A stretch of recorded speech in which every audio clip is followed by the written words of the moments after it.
Tidak ada ABRI, tidak ada TNI kalau tidak pernah ada Hizbullah, Sabilillah dan Mujahidin.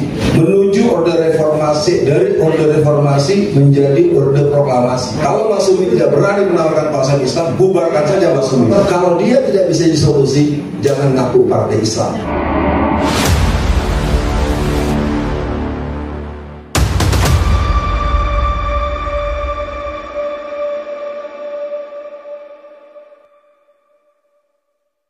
Langkah pertama adalah operasi atau upaya matrikulasi. Saya melihat di forum ini begitu dalamnya kajian Bang Hendrajit, betapa dalamnya kajian Bang Slamet Ginting, betapa serunya selfie berlangsung. Ya, saya ini basic saya filsafat pendidikan. Dan saya melihat kita harus jujur. Sesungguhnya kita tidak cukup ada tawaran. Bagaimana hari ini seorang Akhundzada bisa membangun Afghanistan setelah terjadi kemenangan per tanggal 15 Agustus 2021. Ahmad Asyara Al-Jaulani sesungguhnya sedang membangun kekuatan yang luar biasa. Baru dua saja bergabung antara Arab Saudi dengan Pakistan, itu udah ketar-ketir tuh Amerika. Maka maksud saya langkah pembahasan saya yang pertama adalah matrikulasi, pertama kesejarahan. Kita paham betul, saya akan tetap berkeras untuk menegaskan tidak ada ABRI, tidak ada TNI kalau tidak pernah ada Hizbullah, Sabilillah dan Mujahidin. Karena satuan gerakan itu jumlahnya sangat banyak, sangat luas, sangat besar dan bervariasi dari segi kualitas. Ketika tahun 1952 Amir Sarifuddin yang mulanya Muslim jadi murtad sebagai orang Protestan dan kemudian jadi Menteri Pertahanan, dia melakukan banyak langkah-langkah yang melakukan satu bentuk semodel registrasi atau registrasi. Jadi ingin saya ajak buat semua yang hadir bahwa yang kedua adalah bagaimana kita juga melihat geosituasi dalam perspektif perjuangan politik Islam, perjuangan Islam. Mari kita tengok bagaimana ketika Mullah Umar tahun 1996 dia memimpin Afghanistan dan kemudian kembali diambil alih oleh Amerika. Tetapi ketika kurun 20 tahun sejak 2001 sampai 2021, apapun argumentasinya, Amerika harus pulang dan mengalami kerugian sekitar 14.000 triliun. Nah, kerangka berpikir dalam konsep gerakan Islam internasional seolah-olah memang akhirnya kita harus sama, dan saya merasa juga perlu belajar lebih dalam. Yang ketiga adalah tentang geopolitik. Bagaimana seorang kombatan yang begitu dahsyat seperti Al-Jaulani, Ahmad Asyara, dia bisa tampil dengan sangat kalem, dengan sangat adem, yang sebetulnya pasukan-pasukan di bawah itu sudah dibangun sedemikian kuat untuk menghadapi kemungkinan-kemungkinan terburuk untuk kembali menuju perang akhir zaman. Nah tentu saya tahu perbincangan saya mungkin akan jadi senyum-senyum kecil bagi mungkin Bang Hendra, mungkin juga bagi Bang Slamet Ginting, karena saya dibesarkan dalam pergerakan Islam. Saya tetap melihat pergerakan Islam harus melakukan kesediaan untuk membuka ulang tulisan Profesor Dr. Raji Ismail Al-Faruqi, harus kembali membaca ulang konsep tauhid yang diterangkan oleh Al-Faruqi.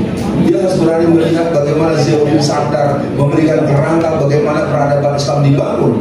Nah, jadi yang pertama tawarannya adalah kita akan melahirkan patriot Nusantara, tetapi dia memahami bagaimana peran sejarah yang pernah dibuat oleh para pendahulu, orang-orang yang berhaluan Islam. Kita bisa lihat bagaimana intelijen ini kan juga tokohnya ini, saya namanya lagi lupa, tapi dia seorang Muslim yang cukup dalam keagamaannya, dan juga Jenderal Sudirman dengan formula-formulanya. Dia juga sempat bertengkar keras dengan Soekarno ketika Soekarno meminta agar nyerah saja. Maka dengan marah Pak Sudirman menegur, kenapa kamu nyerah Soekarno, kita harus lawan terus. Nah konsepsi jihad, konsepsi geopolitik dalam perspektif gerakan Islam mungkin di bagian yang harus dilakukan dalam konteks literasi maupun konteks komunikasi dengan gerakan Islam internasional. Yang kedua, menuju orde reformasi, dari orde reformasi menjadi orde proklamasi. Proklamasi merupakan sebuah istilah yang harus kita akui, negeri ini Indonesia satu negeri dengan 3 proklamasi. Jangan sampai kita tidak pernah membuka sejarah itu. ada proklamasi 45, ada proklamasi 48, ada proklamasi 49. Jangan sampai kita nggak pernah belajar, nggak pernah tahu, lalu kita menganggap hanya only one choice. Bahwa saya Alfian Tanjung akan tetap mengajak kita tetap berada di barisan proklamasi 45, tapi mari kita juga membaca. Ada proklamasi 49 yang perlu kita baca konsepnya, yang perlu kita baca Pancasubayanya, yang perlu kita baca bagaimana teks proklamasi itu, yang kita baca bagaimana itu kalau kita perdengarkan di sini hari ini. Saya khawatir kalau diperdengarkan semuanya bisa mendukung yang satu ini. Karena teks proklamasinya kita sering akhirnya mengaku Islam, tetapi sering tidak memikirkan solusi Islam secara komprehensif. Karena kita memang belajar dari konsep-konsep Barat yang menurut saya bukan untuk ditolak. Konsep-konsep yang berhubungan dengan katakanlah pelajaran-pelajaran yang di Arab yang diterima itu harus dilawan dengan bagaimana kemampuan pengelolaan negara-negara seperti di Afghanistan. Baru 2 tahun Afghanistan rakyatnya pergi haji, pulang dari tanah suci, sisa uang hajinya itu dikembalikan 515 dolar per kepala sesuai dengan jumlah sisa uang yang ada.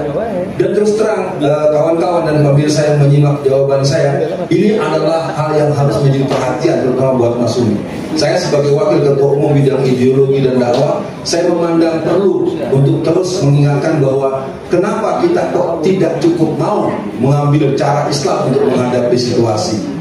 Kita bisa selesaikan dengan perbankan syariah. Ketika ada Lehman Bank dan berbagai konflik-konflik ekonomi di berbagai belahan dunia, orang bilang perbankan syariah is solution. Kalau perbankan syariah bisa jadi solusi untuk urusan keuangan, sesungguhnya di bidang yang lain juga sama.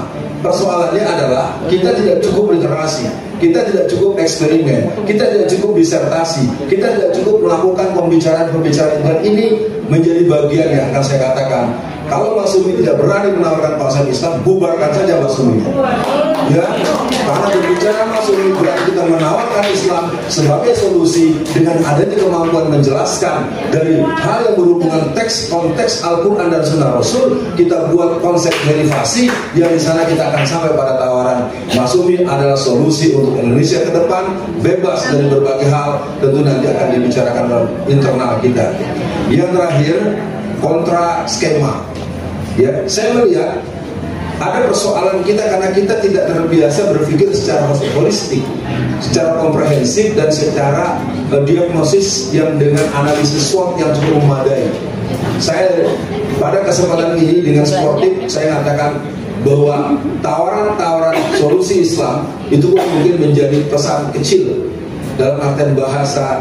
Hormat saya kepada di sini ada Pak Abdullah Mahua sebagai ketua Majelis Syuro. Maka kalau Islam adalah inna dina indallahil Islam, inna dina indallahil Islam, kalau dia tidak bisa disolusi, jangan ngaku partai Islam. Sebenarnya ini bagian yang akan kita selesaikan, mungkin bukan dengan cara simsalabim. Saya Alfian Tanjung bertanggung jawab dengan omongan saya, dan kita akan buktikan Mas Umi menjadi solusi, bukan hanya omong-omong, tapi memang butuh berproses, bukan hanya selfie-selfie. Kita harus banyak baca buku. Jangan gitu dong, jangan tersinggung. Saya ingin sampaikan sebentar. Saya ingin katakan ini karena satu waktu Mose Dayan mendapatkan keluhan dari seorang anak buahnya. Apa kata anak buah Mose Dayan? Panglima, dokumen-dokumen penting kita hilang. Kita khawatir dibaca oleh pemuda Islam. Anda jangan khawatir, karena pemuda Islam tidak suka baca. Ya, jadi sekarang saya tanya, di rak-rak buku Anda, di rumah Anda ada berapa ratus buku tentang perjuangan politik Islam? Di rumah-rumah Anda ada berapa ratus judul buku untuk membicarakan global? Maka saya tetap Pak Indrajit, beberapa buku yang saya belum punya, jangan lupa dikirim buat saya. Saya mohon maaf, yang jelas kepada Bang Slamet Ginting, beliau sahabat saya lama, dan juga Bang Indrajit, saya merasa harus sadar hari ini saya kalah 2-0, tapi saya bertanggung jawab untuk mengajak Anda berdua menyelesaikan Indonesia dengan cara Islam. Assalamualaikum warahmatullahi wabarakatuh.